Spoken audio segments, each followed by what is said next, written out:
आज हम 11th class chemistry के चैप्टर नंबर 3 केमिकल बॉन्ड का next topic valence bond theory को डिस्कस करेंगे।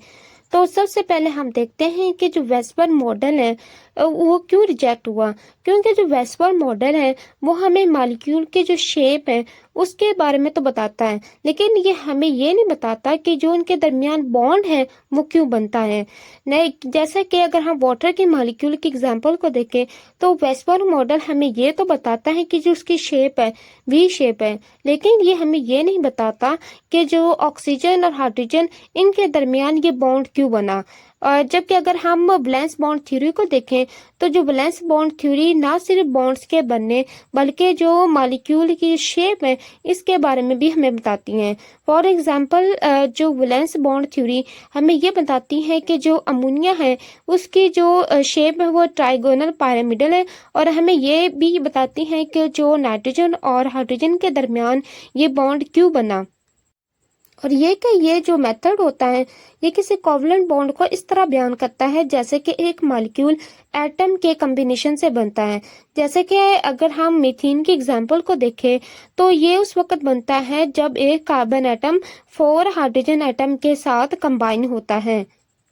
नेक्स्ट अगर हम वैलेंस बॉन्ड थ्योरी के पोस्टुलेट्स को देखें तो जो फर्स्ट पोस्टुलेट वो ये है कि जब दो एटम के वैलेंस शेल में जो मौजूद हाफ फील्ड ऑर्बिटल एक जैसे एनर्जी लेवल के हों और एक दूसरे से ओवरलैप करें तो कोवलेंट बॉन्ड बनता है। जैसे कि अगर हम हाइड्रोजन की एग्जांपल को देखें तो जो हाइड्रोजन है इसका जो फर्स्ट एस ऑर्बिटल है दोनों के हाफ फील्ड और इनके एनर्जी लेवल सेम है, तो ये ओवरलैप करके कोवलेंट बॉन्ड बनाते हैं।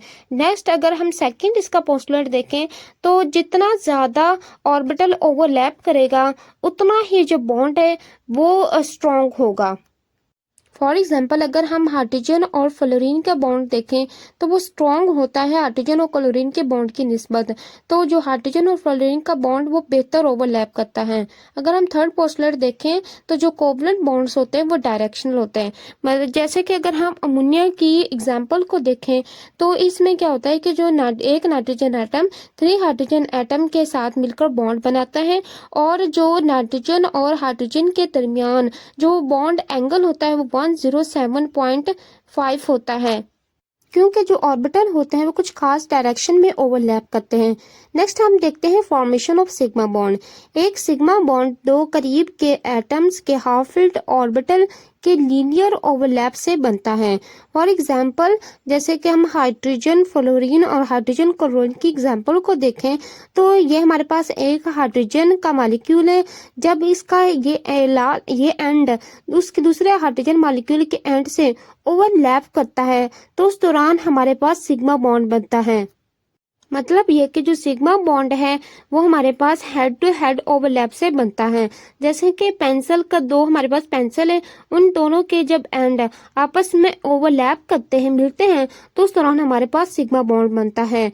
और नेक्स्ट ये कि जो दोनों ऑर्बिटल होते हैं यानी कि एस और पी ऑर्बिटल वो ओवरलैप करते हैं हेड टू हेड ताकि वो सिग्मा बॉन्ड बना सकें।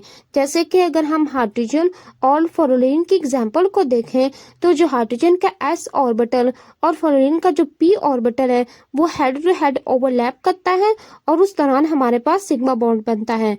नेक्स्ट अगर हम types of overlap for sigma bonds को देखें तो उसमें जो फर्स्ट टाइप है वो है एस एस ओवरलैप।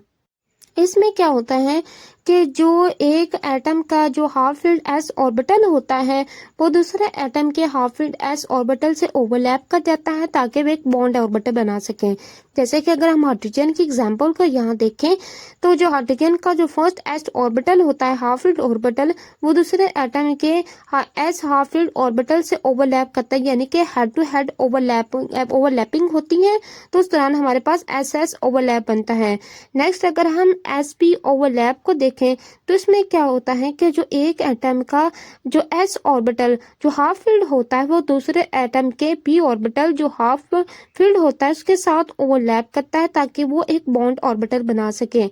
जैसे कि अगर हम हाइड्रोजन क्लोराइड की मॉलिक्यूल की एग्जांपल को देखें तो इसमें जो हाफ फील्ड एस ऑर्बिटल होता है हाइड्रोजन का वो ओवरलैप कर जाता है half field P orbital of chlorine atom के साथ।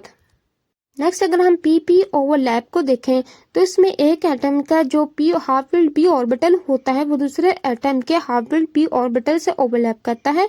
जैसे कि अगर हम क्लोरीन मॉलिक्यूल को देखें तो इसमें क्या होता है कि जो दोनों क्लोरीन का जो हाफ फिल्ड पी ऑर्बिटल होता है वो ओवरलैप होता है, और यानी कि वो हेड टू हेड ओवरलैप होता है, और उस दौरान हमारे पास सिग्मा बॉन्ड बनता है, जैसे कि हम यहाँ डायग्राम में देख सकते हैं।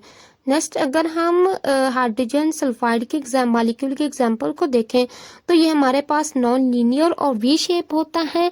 इसमें क्या होता है कि जो 3p ऑर्बिटल होते हैं वो हर सल्फर के वो ओवरलैप कर जाता है फर्स्ट ऑर्बिटल ऑफ हाइड्रोजन के साथ।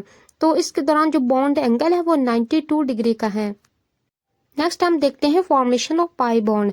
पाई बॉन्ड उस वक्त बनता है जब दो atom side by side overlap करते हैं। जैसे कि यहाँ पर अगर हम दो पेंसिल की एग्जांपल को देखें तो जब ये दो साइड बाय साइड ओवरलैप करते हैं तो उस दौरान हमारे पास पाई बॉन्ड बनता है। ये नेक्स्ट ये है कि जो हर ऑक्सीजन एटम पर दो अनपेयर्ड इलेक्ट्रॉन होते हैं जो एक दूसरे से परपेंडिकुलर ऑर्बिटल में होते हैं। इसमें क्या होता है कि जो पी ऑर्बिटल होता है वो जो इंटरन्यूक्लियर एक्सिस होता है उसके साइड वाइज यानी कि उसके ऊपर और नीचे ओवरलैप करता है। जैसे कि अगर हम ऑक्सीजन मॉलिक्यूल की एग्जांपल को देखें तो इसमें क्या होता है कि जो एक ऑक्सीजन का जो एटम होता है वो दूसरे ऑक्सीजन के एटम से साइड बाय साइड ओवरलैप करता है, तो उस दौरान हमारे पास पाई बॉन्ड बनता है। और ये पाई बॉन्ड सिर्फ उस वक्त बनता है जब पहले से एक सिग्मा बॉन्ड मौजूद हो।